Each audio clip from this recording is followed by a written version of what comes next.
Bom dia! Bom, eu vou analisar duas partes do conto, né, da Bia e da Alexandra. Então, eu vou começar lendo e de acordo com à medida que eu for lendo, eu vou apresentar o tópico, né, sobre o livro que a gente está estudando de semântica. Olhei de um lado para o outro, não havia ninguém à vista. Eu já estava atrasada 14 minutos e rangia de raiva, mas corri para ajudá-la. Eu a alcancei 1 minuto depois, segurei seu braço e corremos para a fachada coberta de uma loja. Então aqui nós temos rangia de raiva e que eu associei aqui ao tópico 14 do livro de semântica, que é linguagens figuradas, processos analógicos. Então, quando ela fala ranger de raiva, aqui nós temos uma hipérbole, é óbvio que ela está chateada, mas com certeza ela não está rangendo de raiva. Então, esse exagero, né, que configura uma figura de linguagem, então nós temos aqui uma hipérbole. Continuando, mas corri para ajudá-la. Eu a alcancei 1 minuto depois, segurei seu braço e corremos para a fachada coberta de uma loja. Eu não acredito nisso, gritou ela. Você tá legal? Perguntei. Nem um pouco.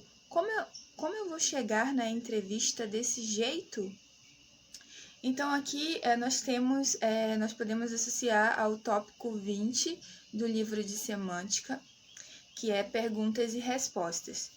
Em relação a esse tópico de perguntas e respostas, nós temos dois tipos de perguntas e respostas. Na verdade, nós temos dois tipos de perguntas. Então, nós temos dois tipos de perguntas, as polares e as localizadas. Nas polares, já durante a pergunta, um pouquinho antes da pergunta, o interlocutor ele já tem os fatos completos. A pergunta realmente está finalizando, ele já tem todos os dados para dar a sua resposta. Já nas localizadas, que é essa pergunta em questão, o leitor ele vai ter só digamos, um meio fato ou um fato ali que deixa muitas dúvidas nele. O que a gente vai verificar, seguindo o texto, é que essa pergunta, ela acabou dando uma informação, digamos, crucial, mas pequena, que deixa muitas questões, e ela acaba sendo respondida com uma indagação. Então, continuando, vem a indagação. Entrevista? Indaguei, enquanto um sinal de alerta tocava em meu cérebro. Naquela empresa ali, ela apontou para o mesmo local na qual eu iria fazer a entrevista. Eu deveria ter deixado ela ser levada pela enxurrada. Então, aí a gente vê um bom exemplo, um ótimo exemplo de uma pergunta localizada, que acaba sendo respondida com uma indagação e um desfecho bem legal. É isso, obrigada. Eu passo para o próximo colega. Boa tarde. Eu vou fazer agora a leitura do texto das nossas colegas. Trocamos nossos números e conversamos por semanas, até que a Sandra me chamou para passar uma tarde na casa dela. E lá fui eu para o Parque 10. Mas não estava chovendo. Fui com a minha melhor roupa, porque sabia que os pais dela estariam em casa. Foi um fiasco. Quando a Sandra desceu para pegar água na cozinha e me deixou em seu quarto, senti vontade de ir ao banheiro e desci para falar com ela. Foi quando escutei ela e a mãe conversando aos sussurros. Como você traz para nossa casa uma moça desse jeito? Como assim desse jeito? Ouvi a Sandra perguntar. Com aquelas roupas e aquele modo de falar. Sandra, filha, o que os vizinhos vão pensar? Por favor, não a convide mais para nossa casa. Através desse trecho, nós iremos abordar o tópico 9 do livro de semântica. elementos conceituais e efetivos do sentido. Os elementos conceituais, eles referem-se às características objetivas da realidade. Isso é, descrito de maneira relativamente neutra. Como, por exemplo, mencionar que o indivíduo é formado em engenharia, né? Quando afirmamos que ele é formado em engenharia, não nos inspira nenhum outro tipo de conceito ou preconceito. Ele é formado em engenharia, ponto. Já nesse trecho das nossas colegas, do texto, nós podemos ver de forma marcante elementos afetivos. Aqueles que nos obrigam a considerar posições políticas, religiosas, etc. No caso do texto, nós vemos claramente uma questão social e com diversas palavras que fica caracterizado um preconceito referente às classes sociais. Quando se faz referência a uma moça desse jeito, como diz o texto, fica explícito o elemento afetivo utilizado pelas autoras que faz os leitores se questionarem a respeito de uma questão delicada vista rotineiramente em nossa sociedade. Portanto, desse jeito, né, essa expressão nos leva a um leque de discussões que inclusive permeiam todo o texto. Olá, colegas, meu nome é Ivan Santos e estou aqui para dar continuidade a essa discussão semântica sobre esse conto. Eu escolhi esses dois slides, 11 e 12, para dar uma interpretação semântica. Então vamos à parte que eu selecionei. Sandra, de repente, mais branca que papel. É uma linguagem figurada. Todavia, como nós sabemos, pois algo a espantou, é fácil de compreender. Mais embaixo, ela usa o mesmo recurso, toda vermelha do sol e com os lábios rachados. Uma linguagem figurada, mas com o tom descritivo, é uma coisa mais detalhada. Todavia, quem lê versos, poemas, já tem uma certa praticidade sobre esse modo de ler, esse modo de escrever. Já no próximo slide, a linguagem já fica um pouquinho mais flexível, já fica mais, vamos dizer, do povo.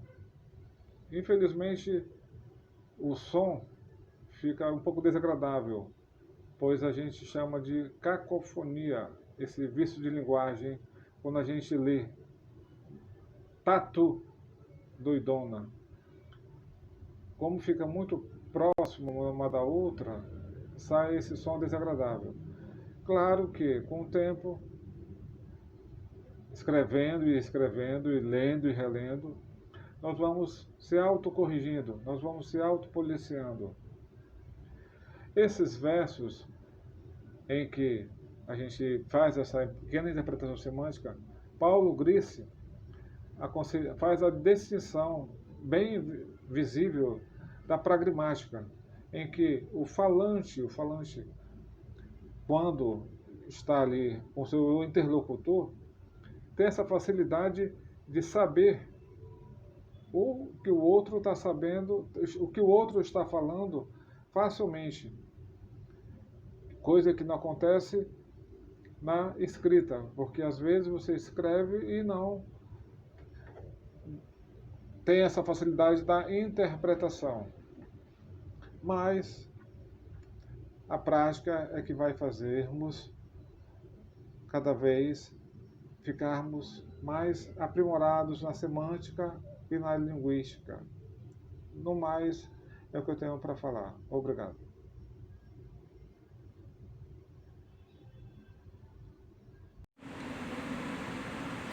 Olá, tudo bem? Na videoaula de hoje, eu vou trazer uma análise semântica, ok? A semântica, ela é a área linguística que estuda o significado das palavras, tá bom? E hoje eu vou trabalhar com o conto O que a Linguística Uniu, o Preconceito Não Separa, da Alessandra Peixoto e da Beatriz Roseno. E eu vou abordar a conotação e a denotação. Então, vamos para a nossa aula de hoje. A conotação e a denotação, elas são manifestações da linguagem que estão relacionadas com o significado das palavras ou expressões de um enunciado, ok? Quando uma mensagem está em sentido, no caso literal, ou seja, de acordo com o significado do dicionário, tá bom? Ela é chamada de denotativo. Por outro lado, se uma mensagem possui um sentido mais objetivo, figurado, dizemos que ela é denotativa, ok? Denotativa são sentidos, de palavras, O uso da linguagem, esse é um sentido real. No caso, ela vai procurar uma linguagem objetiva e clara, ok? Eu vou dar um exemplo. O jantar está pronto, É assim que a gente usa essa linguagem, Não tem pode ter uma outra forma, mas já no sentido figurado. Mas nessa palavra que eu anunciei, é assim que diz o sentido dela real.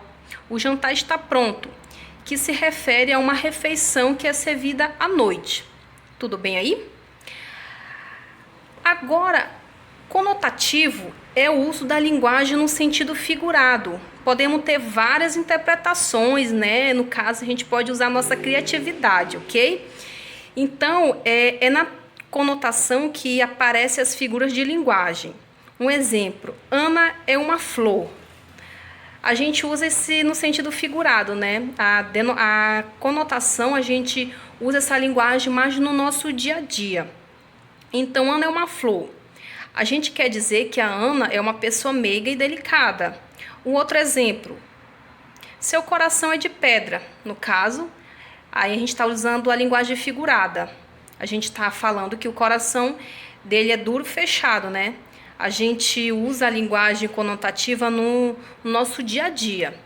Eu peguei aqui, esse exemplo aqui do texto